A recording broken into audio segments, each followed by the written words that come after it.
Hey, Uncle Chimpus here. So we finally made it to Act 2, and in this video we're going to finish this act and get ourselves our first Ascendancy points, which is going to prove a much more difficult challenge than it may seem. But I'm getting ahead of myself, so let's rewind a little bit and see how the build is doing currently.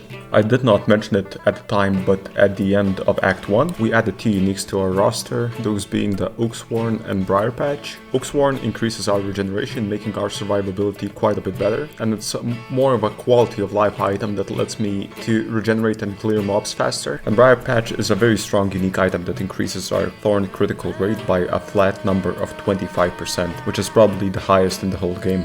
Additionally, it also increases our flat physical thorns damage. The shield itself is going to be replaced pretty soon, but I expect to keep the boots for a very long time. And when it comes to our passive tree, we finally reached some thorns damage nodes, currently only increasing our thorns damage by 16%. But the next 3 passive points will allow our thorn damage to ignore enemy armor entirely. From my understanding, this is going to be one of the most substantial damage increases that we're going to get during this challenge run, and it's my main reason for committing to physical thorns damage instead of other elemental types. One of you guys in the comment section of the last video really made a great suggestion, and I think it gives us a great opportunity to talk about how augments work. So augments are items which can be placed into augment sockets, usually on equipped items. Augments usually have a required level to use them, and they need an augment socket, which can be gained by using an artificer's orb on an item, and they provide a bonus that's written in the augment description. Most of the time it's nothing game breaking, but a simple stat increase. I'm guessing the item you're talking about is Tabula Rasa, but sadly that item has 6 jewel sockets and not augment sockets, so that wouldn't work. But the runes themselves would be incredibly useful at the start of the run and could really speed up the whole process. For example, if we used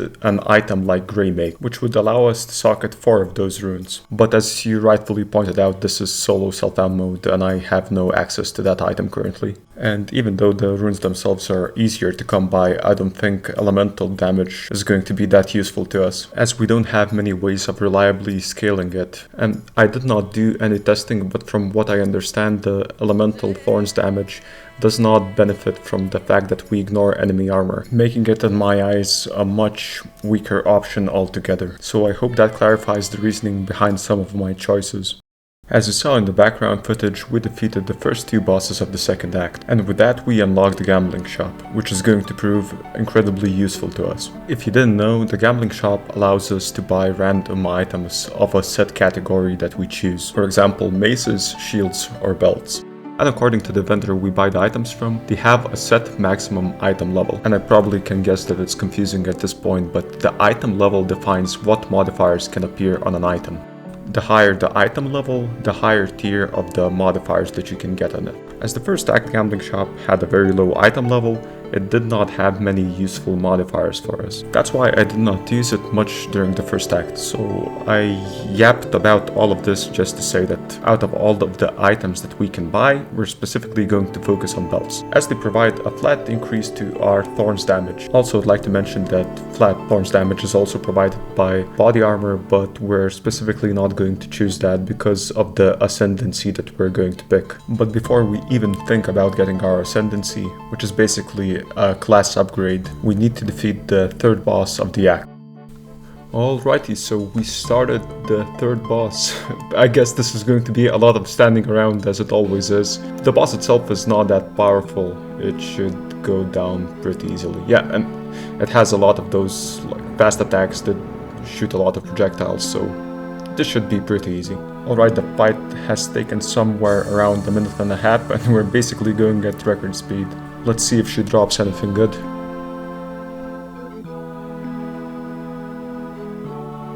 Well, doesn't look like it. Okay, I'm going to go fight the 4th boss of the act. Okay, we're almost done with this boss as well. It took a bit longer than the last one just because it doesn't have attacks that we can retaliate against multiple times. And now that he's using the storm, we're basically done with the fight. He's just gonna fly away in a few seconds.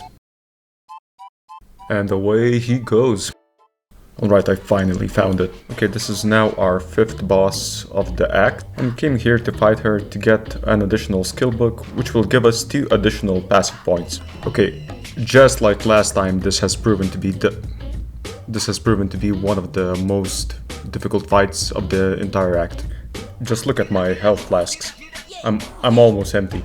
And she has this specific pattern that is really unfortunate. So she keeps digging herself underground and keeps regaining her energy shield, so I have to chip away at her, and I had been for like 6 minutes. She's gonna dig herself. Oh, she's dead. Great. Right, that took a while, but we're finally done. I'm kinda happy, honestly. Okay, I thought about it long and hard, then I settled on getting closer to the other thorn node cluster.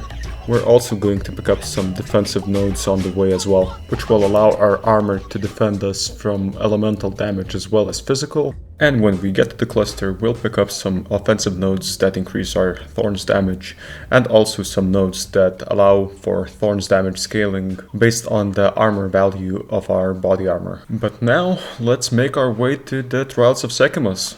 Just a few minutes ago, when we defeated Walbala, we received an ancient coin which we can use at the Trials of Sekhemas to attempt one of the trials. Completing one of these trials will reward you with 2 Ascendancy points, which can be spent on your class-specific Ascendancy tree. Each character can only use 1 Ascendancy tree, but you can respec anytime, so you're not locked into a certain playstyle forever. But unlike the regular tree, the Ascendancy trees offer much more game-changing nodes, and so are really impactful. As we started with Warrior, we have 3 options to choose from. We can either choose to be a Warbringer, a Titan, or a Smith of Kitava. But let's not get ahead of ourselves. We still need to finish the trial itself, right?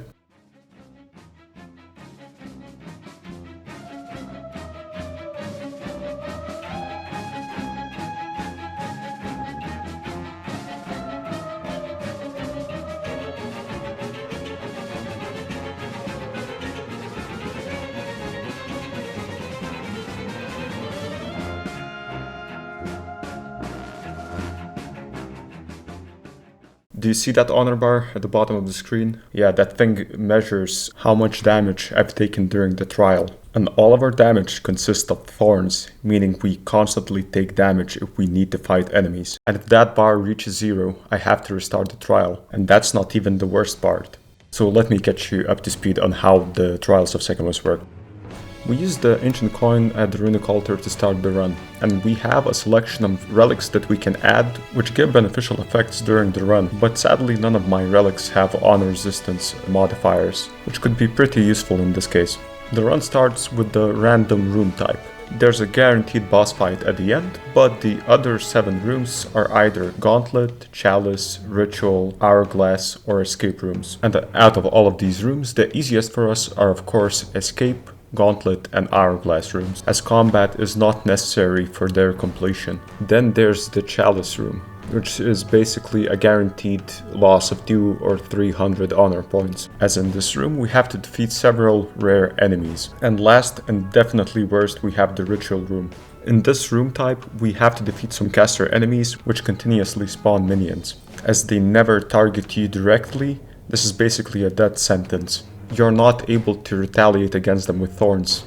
So I started wondering, maybe I could avoid getting this room type altogether and get to the boss still and defeat it? But I got myself an even better idea than that. What if I picked up the Radiant Grief unique that I have in my bank and used its passive effect to ignite enemies that are in my presence? My DPS of course would be lower, and I would also lose the ability to retaliate against projectile attacks, since I would have to unequip the Crown of the Pale King. But I still decided to give this idea a shot.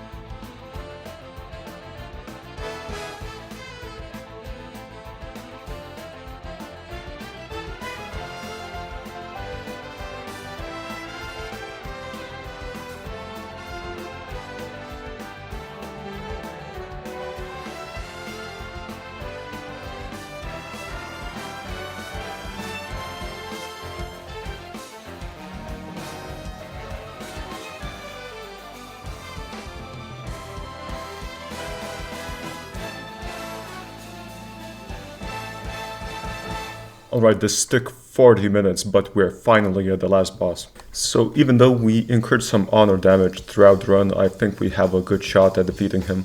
My current DPS should be around 20 because Radiant Grief ignites enemies as if I had hit them for 100 damage, and Ignite scales at 20% of the hit that caused it. And the boss has thousands of hit points, so yeah, this is going to take a while.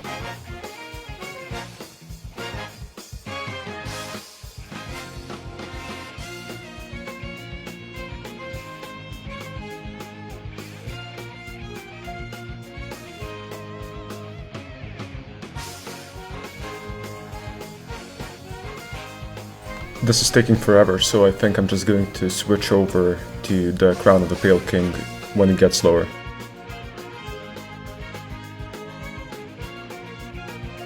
Yeah, I have to switch over because I still occasionally take damage from one of the projectiles. But I lack the requirements to equip the Radiant Grief again, so if I'm not able to finish it with retaliations, we'll have to do the trial again.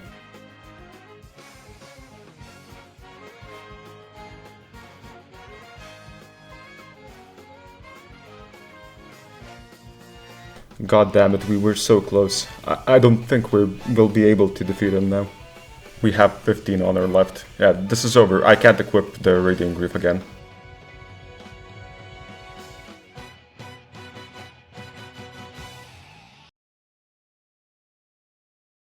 Alright, so I decided that we're going to have to level up for a little bit if we want to attempt the trials again. As we didn't get our Ascendancy yet, and we didn't invest any points into defensive abilities, our defense is quite lacking currently. We managed to make our way to the Well of Souls for any future item crafting, and after an incredibly long 11-minute boss fight, we managed to take down the Necromancer. We're out of flask charges, but I think we got this in the bag now. The energy shield regeneration is the biggest problem I noticed with every single boss. If they have an energy shield, and especially if they have slow attacks, the fights take ages. Thank God, I thought he's going to regenerate his shield again. Let's see what he drops now. And nothing great. But with that, we only have 4 bosses left. I had to do a little bit more grinding for the Sun Clan relic. And even though I did not mention it in Keth, we got the other piece, and after combining them, we're able to get a permanent upgrade. I think we're going to go with the increased charm, effect duration, and the extra charm slot. For those who don't know, charms basically work similar to flasks, only they are triggered automatically when a certain condition is met. When you get ignited, frozen, or inflicted with another status effect, the charm will negate that effect, but will consume charges in the process. I still haven't made my mind up which charms I'm going to use, but I'll comment on that later on. As you can see, we made some progress towards the other Thorns cluster, and we make our way to the Golem boss fight. This should be pretty easy. Unlike regular gameplay, we're actively trying to get hit as much as possible, as long as our HP allows it, of course. And he's down. Yeah, that was pretty quick. But we didn't get any uniques. That's a shame. I didn't kill the boss in Keth, so I had to return to defeat him. And as always, the boss fight took several minutes, but with him down, we have only 2 bosses left. We can combine the last few quest items that we got from defeating the bosses to get a horn. That will help us to dispel the storm that was blocking our way. Now we can make our way to another area, which is the Shar. It's the second to last area, and here we can complete a quest to get an additional skill book. After finding a body with a letter on it, we can bring the letter back to the caravan, and for that we receive 2 additional skill points. And after refunding a couple of points, this is how our passive tree currently ends up. Next up we make our way to the Spires of the Shar, and there we can pick up the Lightning Resistance upgrade, which improves our lightning resistance by an additional 10%. We finally reach the second to last boss of the sect, and after doing a little bit of testing, I find a way to manipulate his attack pattern so he consistently does his flamethrower attack, which we can retaliate against to ensure higher amounts of damage. Basically, I just had to stay away from him as far away as possible, and every time he did one of his wind-up attacks, I had to run clockwise or anti-clockwise from the way he was facing. And after I ran around 90 degrees from the way he was facing, he would perform his flamethrower attack. I managed to get stuck inside of a wall for a little while, and after a few more minutes we managed to defeat the boss to receive nothing of value. Now that we're much stronger, I think we should give Trials of Sekhemas another shot. So after another 40 minutes, I finally made it to the last boss. Let's see how this goes. Once again, I have the Radiant Grief equipped, so we can ignite the boss. So our DPS should be more or less the same. Huh? Okay, it looks like GGG fucked something up. I'm unable to ignite the boss at all. That's literally how we took down the boss to half HP last time. Maybe I'll just try to re-equip the item, maybe that will help. Doesn't look like it. Okay, I'll fight it the good old-fashioned way, I guess. I'll just equip the Crown of the Pale King. I have no other option. Okay, it looks like we have enough damage this time around. Alright, and we're done with this boss. We only have the final boss left now. Let's go grab our Ascendancy. So as I mentioned before, we have 3 options in terms of what Ascendancies we can pick. Each Ascendancy is a class upgrade with their own distinct role, and each one of them could be useful to us during this challenge. But you have to remember that we have to follow the rules of the challenge, and so we cannot gain any skills from the skill trees, Ascendancies included. So that leaves us with somewhat limited trees for each Ascendancy. So let me give you a quick rundown of what each Ascendancy could bring to the table, starting off with Warbringer. The Warbringer Ascendancy mostly specializes in increasing your block chance, and because of the Renly's training passive point, allows you to use a variety of shields. And when you get the next pair of Ascendancy points, you can grab the Turtle Charm passive point, which increases your maximum block chance to 75%, with the trade-off being that you're dealt 20% of the damage that you block. And the other benefits of this Ascendancy being that you're able to break armor with all hits. We already picked up some passive points that allow us to ignore enemy armor entirely, so I think this disqualifies the Ascendancy entirely. And next up we have the Titan Ascendancy. The Titan Ascendancy is an interesting one. It could give us some defensive options like Stone Skin or Mysterious Lineage, which we could definitely utilize, but the strongest option is definitely the Hulking Form passive node, as it can allow you to get 50% more value from each point spent on small passive nodes, so it has some really great scaling opportunities. But even though this sounds great, I think we're going to go with another option, at least for now. That means we're going to pick Smith of Kitava. This Ascendancy is the strongest one in terms of defense.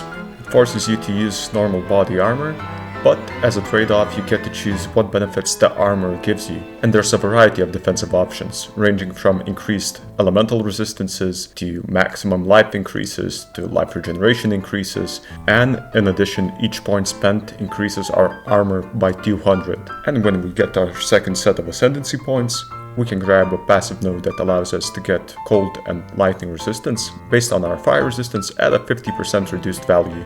But for now I think we're going to go with the increased thorns damage and life regeneration. Alright, it's been ages, but we finally got our Ascendancy. Alright, and now we're a Smith of Kitava. Okay, let's grab the loot before we leave though.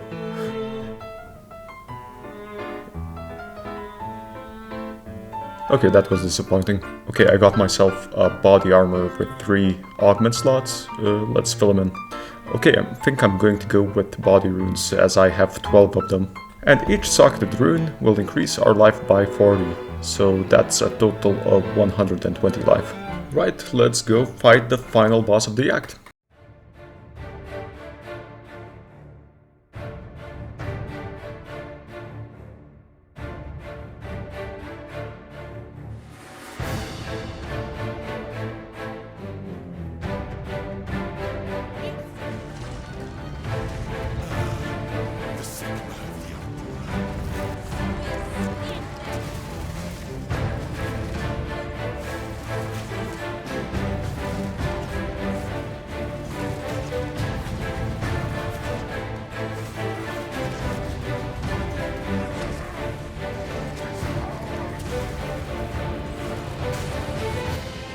Huh?